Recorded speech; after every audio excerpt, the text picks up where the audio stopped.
the man known to history by the chilling epithet Basil II, Bulgaroktonos, the Bulgar Slayer, did not inherit an empire of unquestioned dominance, but rather a profoundly destabilized realm teetering on the edge of dissolution. Born into the glorious Macedonian dynasty in 958, Basil's early life was a protracted study in political vulnerability. He officially became co-emperor in 976, but for the first 2 decades of his tenure, he and his younger, feckless brother, Constantine VIII, were little more than gilded pawns. Real power lay with a succession of powerful military strongmen, the generals Nikephoros II, Phokas, and John III Tzimiskes, who through military might and marriage seized the reins of imperial command, ruling as de facto emperors, while the legitimate heir was marginalized. When Basil finally came of age and sought to assert his personal authority in the late 970s, the Byzantine Empire, while outwardly vast and prosperous, was rotten with corruption and fractured by ambition.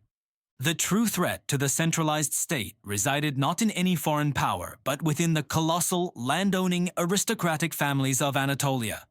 These houses, chief among them the Phokas and Skleros clans, had amassed immense wealth power and vast private armies, viewing the imperial throne as a prize that could be seized by any successful general with enough charisma and regional backing. Basil's first decade of personal rule was thus consumed by a brutal and exhaustive civil war for the very survival of his dynasty and the centralized state. The first major uprising was led by the exceptionally capable general Bardas Skleros, who proclaimed himself emperor and nearly captured Constantinople. Basil, still learning the difficult art of command, fought Skleros to a stalemate, only to be immediately confronted by an even greater menace: Bardas Phokas, a scion of one of Byzantium's most ancient military families.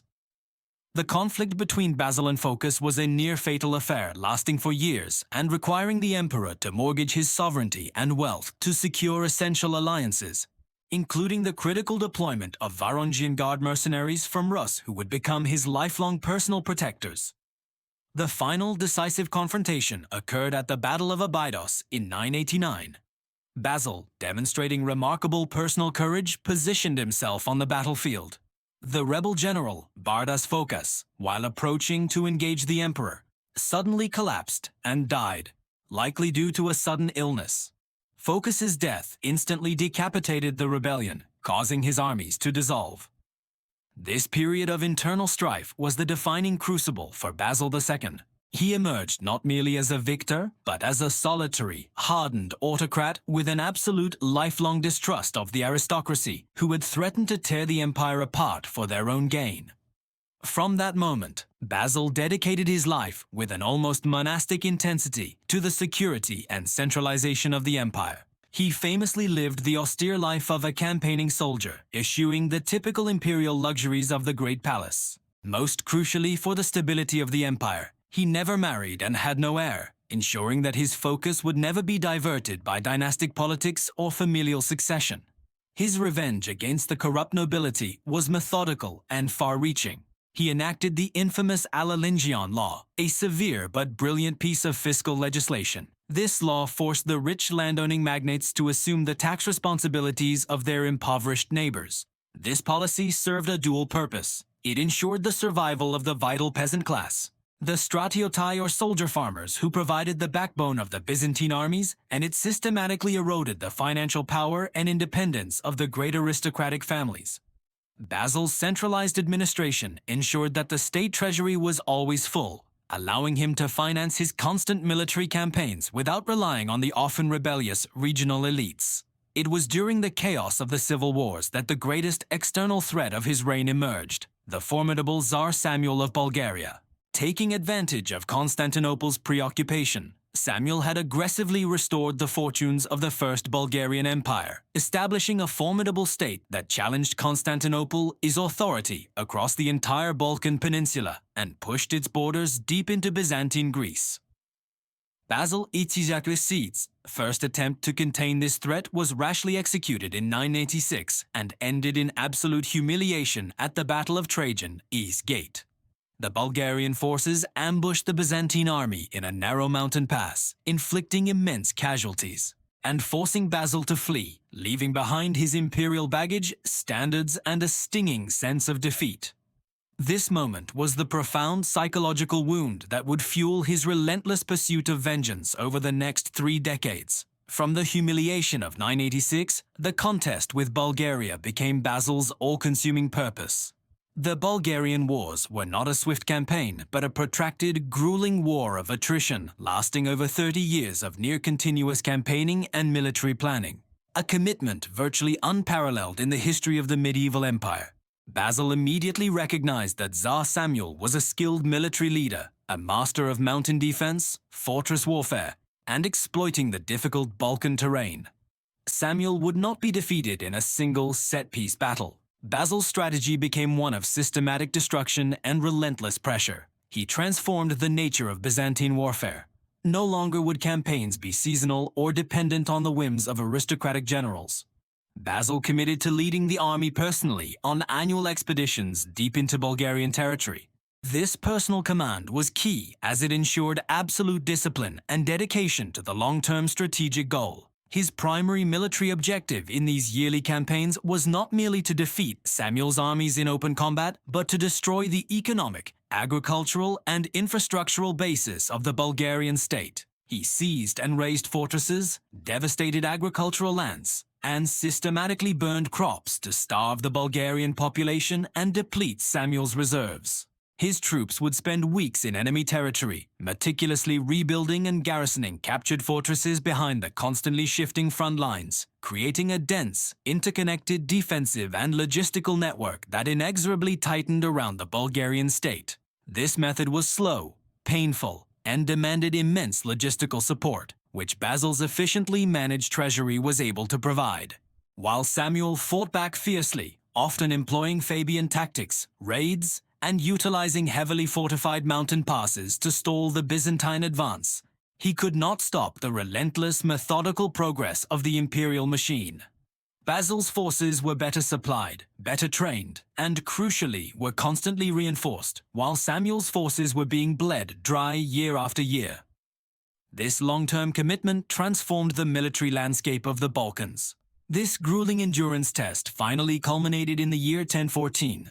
After decades of grinding warfare, Basil managed to trap Samuel's main army in a strongly fortified mountain pass near the village of Kleidion, known today as the Battle of the Kleidion Pass, or Brilliance.